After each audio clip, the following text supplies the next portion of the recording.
Okay, in this section we're going to talk about how you breathe. This is going to be obviously quite a fundamental and important part of how you're going to produce a sound and how you're going to play. And also the things that we're going to talk about not only will be good for you as a saxophonist, but are going to be good for you as a human being. You know, we need to breathe in the right way. The first thing that we're going to need to investigate is how we're going to use our diaphragm to in effect sort of hold the air where we want it to be. Okay, it's all very well us filling up our lungs right to the top, but if we then dispense with that air straight away, it's gone. We're then left with nothing inside us. By using our diaphragms, we're going to fill our lungs, but we're going to use the diaphragm to in a way sort of portion the air out as we're going to want it, okay, throughout the note. And this is going to be really important for you because otherwise you're just going to run out of air straight away. Okay, so the best analogy that I can give you there is if you look at somebody playing the bagpipes. The deal with the bagpipes is that you've got a bag which gets filled up with air. You have a little pipe and you blow down it and it fills and puts air into the bag, okay? And then you squeeze that air with your arm there and it comes out on a chanter just here and makes the noise. Now what happens if the bag hasn't got any air in it? Well, there's no noise going to come out.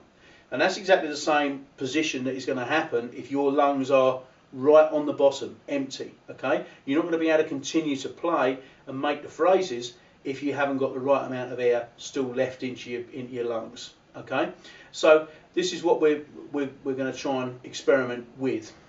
Now, as I said to you, there are lots of self-help tutor books and stuff like that out there which deal with this quite in-depth subjects about how you breathe. There's lots of good exercises, you know, laying on the floor with a couple of encyclopedias on your stomach, legs slightly raised, you know, the kind of stuff which would actually get you breathing really, really well.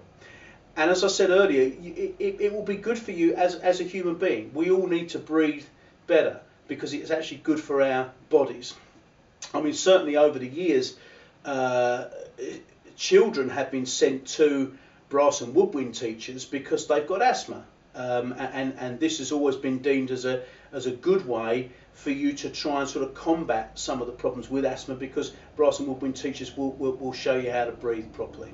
Okay, so it's about keeping the air in using your diaphragm. Okay, so when you're going to breathe in like that, I've got plenty of air into my lungs there, I'm still going with it, but I'm portioning the air out. I don't need to breathe just yet. I'm still talking to you. I don't need it to go out just yet, okay? I've still got plenty in there, still going and going and going, and then I can release the last little bit away, okay? The next thing we would need to do when we're coming in to breathe on the saxophone is to obviously do that to start with so that we've got enough air in us, but it's then how we're going to get this air and channel it down this small gap we've got here at the mouthpiece. Now, you can get various different sounds out of these things. Various different styles of playing require different sounds, but on the whole most people want to try and find themselves a nice rich fat rounded kind of sound here. And really the best way to go about this is to transfer the air that you're going to hold here using your diaphragm down here, really by opening your throat a little bit and really getting that almost that kind of feeling where you're yawning and you're just opening the back of the throat there to really try and get some air into here. Okay, if you really constrict up in here, you will find that you'll get a slightly weaker sound, but it depends what you're after. As I've mentioned before, everybody's different. You know, the shape of our mouths, size of our lungs, all this kind of stuff differ from player to player, so it may be what works for you doesn't work for somebody else. So try all the different options. But this is a good way to go about it, getting some air in there. So if we blow a note here, we're going to fill up first of all.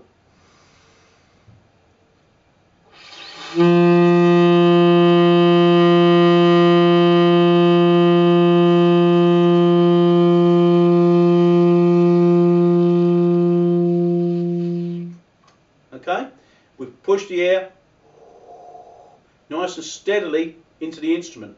So if we wanted to play a longer phrase here,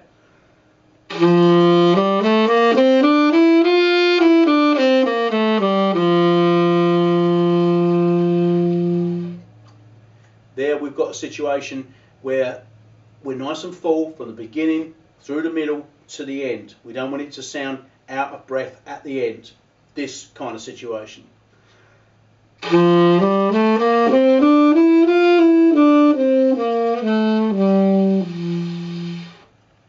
We've actually run out. Here it is, nice and full.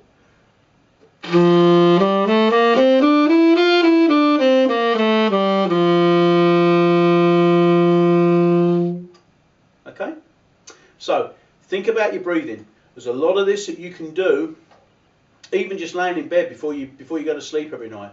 You can think about the way that you're breathing, take it on board, read your tutor books, really get the angle on this, because it's going to be really important for you to get breathing right when you're playing this particular instrument, because especially if you're playing one of the slightly bigger saxophones like a tenor or even onto baritone, you've got to get a fair amount of air to push its way all the way down and through this tube here. Okay, it's not about blowing it all away, it's about channeling it and making sure that you've got enough left in there. So the diaphragm and the use of the diaphragm, you need to read up on this, is going to be absolutely key to the production of sound that you're going to get.